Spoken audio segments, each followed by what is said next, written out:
All right, here we go. I am Drew, and I am talking. And more I like am Pat, singing. and talking over you. Yeah, that was actually pretty good. I like that. It makes me want to punch you in the face, but I like it. Well, that sounds like a great place to start. Sounds amazing. Hi, welcome to Mixin' with Mike. Are we recording? Wait, shoot. Welcome to 35mm LP. I'm Furstie. I think we have to redo it, bro. No, we don't. I'm Pat. Well, now I just sound stupid. You don't have to, because You're editing Oberious. exists. Say your name. Oberious. All right, well, there we go. All right, so we are recording right now, right? This is the real thing? Maybe. All right, well, in that case, welcome back. Yeah. We hope you enjoyed the break. Yeah. They're probably like, this is the most unprofessional piece of shit These I've guys ever heard. suck. But, Yeah, we're pretty terrible, aren't we? all right, but finally, today, we are going to do Black Sabbath. Sabbath, Bloody Sabbath. Sabbath, but not Bloody that Sabbath. one. Not that one. Good We're doing record, Paranoid. yeah. That's We are not doing even a record. we are doing what I call the keystone of Keystone Light. Not to be Keystone- confused with the Keystone State of Pennsylvania. or is well, just what's the okay. real thing? We're doing a landmark album, I think. Like I'm this sorry, is Sabbath, Bloody Sabbath was a record. I can't. Never It mind. was a record, Don't listen to yeah. me. Don't listen to me. Sorry. anyways, Noted. like we said, we're doing Paranoid, and I think this is Black Sabbath's biggest record? they I made? think it's their most well-known. most well known. Yeah, that's Either true. that or Heaven and Hell, Mm-hmm. but that's Heaven and Hell. And it not doesn't Black have Sabbath. Iron Man on it. Iron Man, no, but it does have Ronnie James Dio. It doesn't have like the first whole Ronnie side James on it. And I All right, ran well- so far away. All right, Oh, this is well, going to be a disaster. since we're already ranting, I guess we should probably get the record started, right, Why Mike? not? Probably. All right, so Shortest intro yet. this is the shortest intro. I thought that was the longest one. Yeah. Oh, no. Maybe we just should- Bam was the longest. Yeah. I felt bad about that. Well, we were only doing a 12-minute song, so. Yeah. And then the All 5-minute right, song. so we're dropping the needle in 3, 2, 1. All right. Dude, could you go pick up my needle? I think one of you guys dropped it. Oh, It was me. it was me. Already throwing out some bad jokes. That's what's good. Okay, so first track, War Pigs. War Pigs, Luke's Wall. You know, it's funny because Luke's Wall is not on the vinyl. Like on the it was only made on the CDs, I think. Like on the back of CDs, it said The original Luke's Wall. pressing didn't Yeah. have the not subtitles, but the extra names. Yeah. So instead of War Pigs, Luke's Wall, it was just War Pigs, and And it it's- wasn't Jack yeah. the Stripper, Fairies Wear Boots. It's It's just Just Fairies Fairies Wear Wear Boots. Boots. Which is, my favorite. yeah, Black I'm Sabbath not song, period. It's pretty damn good. I don't know why they decided to add those. You mean on to the re-releases? on the and whatnot? re-releases. I mean, yeah, it was part of the song, but it's just a subset of the song itself. So I don't know. But I've always loved that the main riff to this song is just da da, and it's so like you hear that with the little cymbal, and everyone immediately knows. Oh, yep, it's War Pigs. War Pigs right there. War boom. Pigs. Bam. You don't need to add Luke's Wall. It's War Pigs. It's War Pigs, It's bro. War Yeah. Pigs, man. On their 1992 reunion record, it's the live album, which was actually my first Black Sabbath full record ever. It's they have the full titles for all the tracks. Okay. So it's War Pigs, Luke's Wall, Okay. Jack the Stripper, and whatnot. whenever I think of Luke's Wall, whenever I read it on the CD, the first thing I think of is like that little intro where you hear the sirens or something, kind of like how the Berlin Wall, like it was built and then they had guards on it, and if somebody would cross, the sirens would kind of go off, and that's what I picture whenever I think like Luke's Wall. Like maybe it's just like, for me, it's just like that little opening piece, and then War Pigs kicks in the minute it goes down that first time. But yeah, it's a pretty cool idea. This album's really good because obviously first song War Pigs is super political. It is. It's very anti-war. I always consider partial. Well, yeah. But I don't want to say this is one of the first. Well, this was literally the first hard rock. Oh yeah, album. yeah. Like this is about as hard as you got, because this is. Yeah. Because I always said, like, this album was the end of the Flower Power movement, and everybody was sick of it by that point. You know, it was off. It's like, well, if you think about Hendrix, like, Hendrix has already passed. I think Janis Joplin died at that point, too, before. Am I right? 100% I don't know what year, but it was... Yeah, their deaths basically... Their deaths ended that movement the same way Buddy Holly and Big Bopper ended the 50s. You know, it's just like that. And I think people were so sick of the whole flower hippie thing that they're like, we want something fresh to start off this, like, to start off the 70s. And these guys just so happened to really, like... And a lot of it was really a bunch of coincidences that kind of fell into place, which I guess we'll talk about as they come up.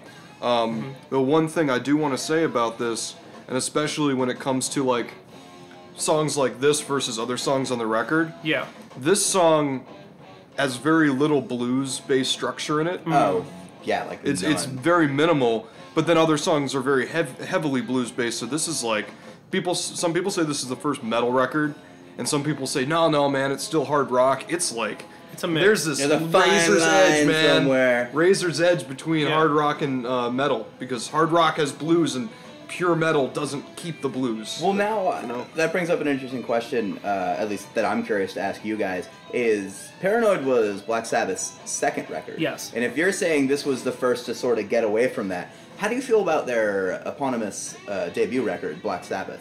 Where do you think that lies in comparison?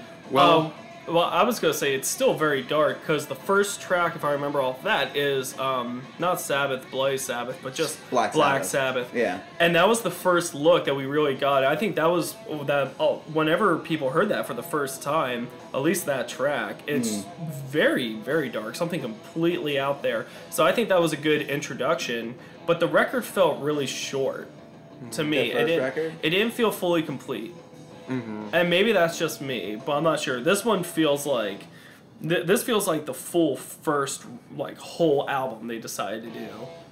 And I'm not saying that the first. I'm not saying that Black Sabbath, the record, was not a full record. It's just for me, I think this sounds much more complete. Yeah, I'm with you on that. Although some of their two of their biggest songs, Behind the Wall of Sleep and Nib, which might stand for Nativity in Black, they've never really said that.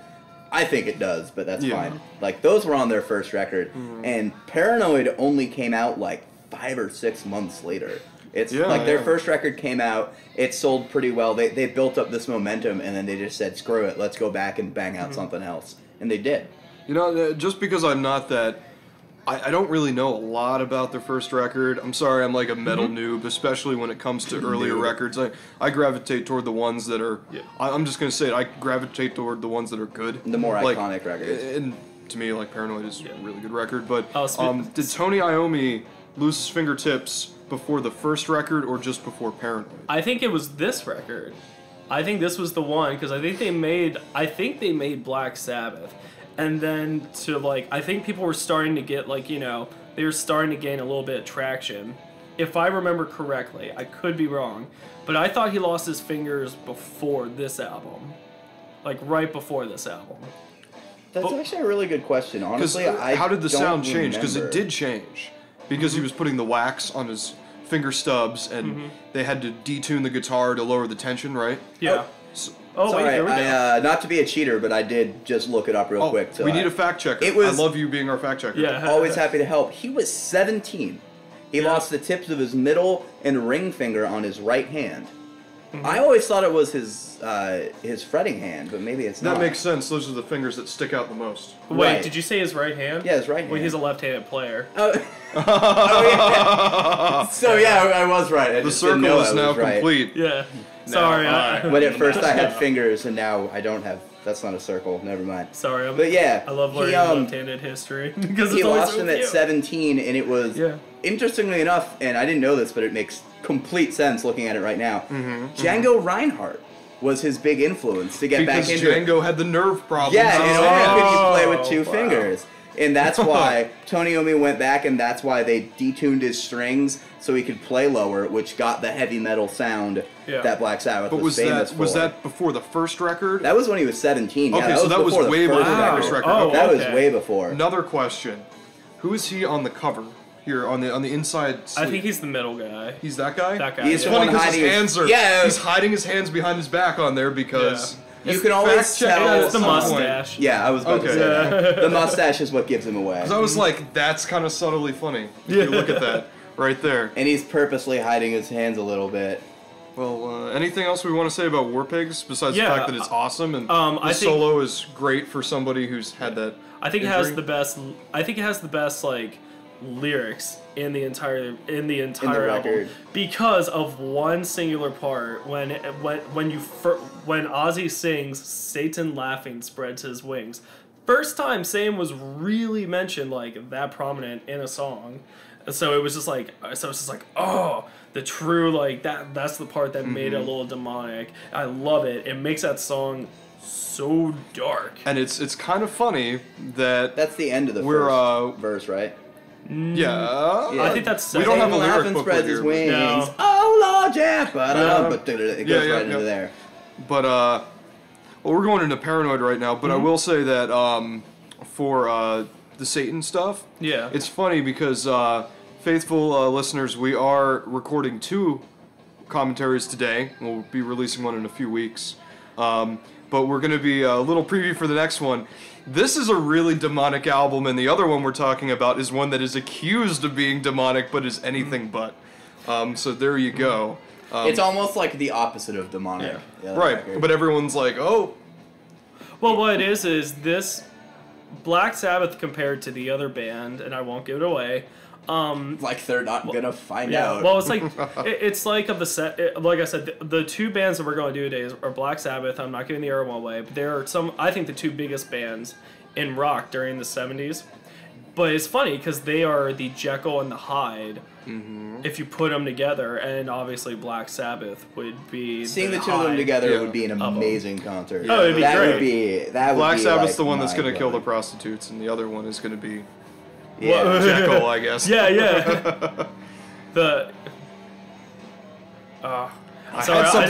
hate I did it. the guitar solo, the tone. I hate. You don't like that tone? Okay, for let's this talk solo. about that. It just bothers me. And back in the day, it must have been really cool and all that. Looking back, oh my God, 45 years later. Wow, that was 45 years ago. Wow. Okay. Yeah.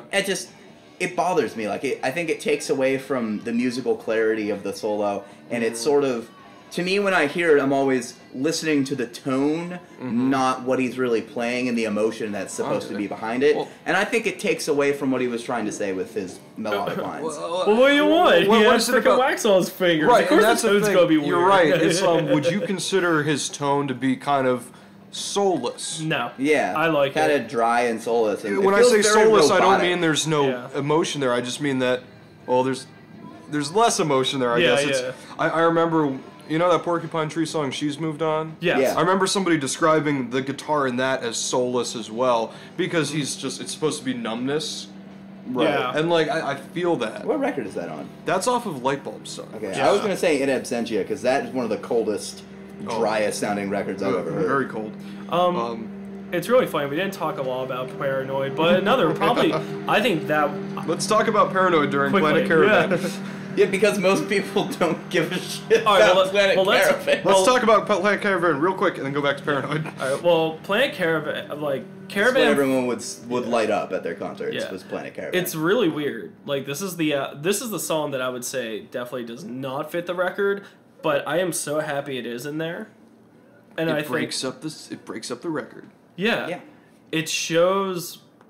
I don't know. It just shows off their talent as musicians. That we're not just going to do this straight hard rock sound. We can line it up a little bit. Mm-hmm. Here's a little percussion, a little auxiliary percussion. Not sure who actually was credited with the percussion. It does not. It's interesting. I assume it was their drummer Bill Ward, but I don't. Yeah. I don't. I know mean, there are no fact. real.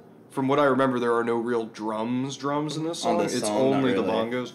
Yeah. Really? Yeah, there's a lot of good guitar licks that Iommi puts down in this song. I think it's a lot like there's not a lot. It's not heavily like chords are not the main focus of this song. No, it's fills. Yeah, it's just it's him just doing like little guitar licks over top of the ongoing bass riff. Well, because this song started as a jam. The band was hanging out, passing a joint in a back room, and Tony Iommi just started playing around a little bit. And Geezer started playing around a little bit. Really? Really? You're going to go mow the lawn right now? While we're it's recording? Okay, it's fine. The windows are closed too, it's just we have a very noisy area. Yeah. Or a very strong microphone that just picks up more than we need it to. I'm sorry, Mike. It's a lovely microphone. I very much like it. It's very, very nice. It's very nice, Mike. They cost a pretty penny. Are those whale sounds? Oh my! I didn't know these pickups were that strong. Let's go.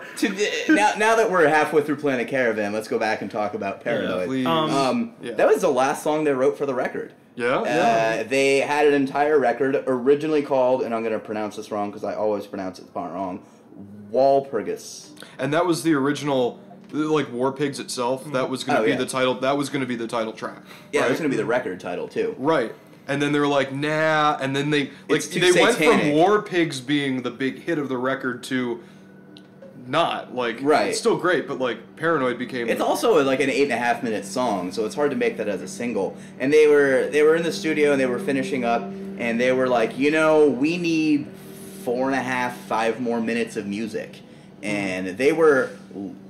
I mean, it's stupid, but it's also kind of funny. They were literally paranoid about that. And they were like, shit, what are we going to do? Like, we have deadlines. We're supposed to get this out. We're supposed to start touring. We got problems. We got our own health and drugs to worry about and whatnot. And they were on the paranoid. bottom of the list of that. Oh, I'm sure it was the bottom of, most of their lists. The top of the list was getting the drugs. The bottom of the list was worrying about getting off of them. Yeah.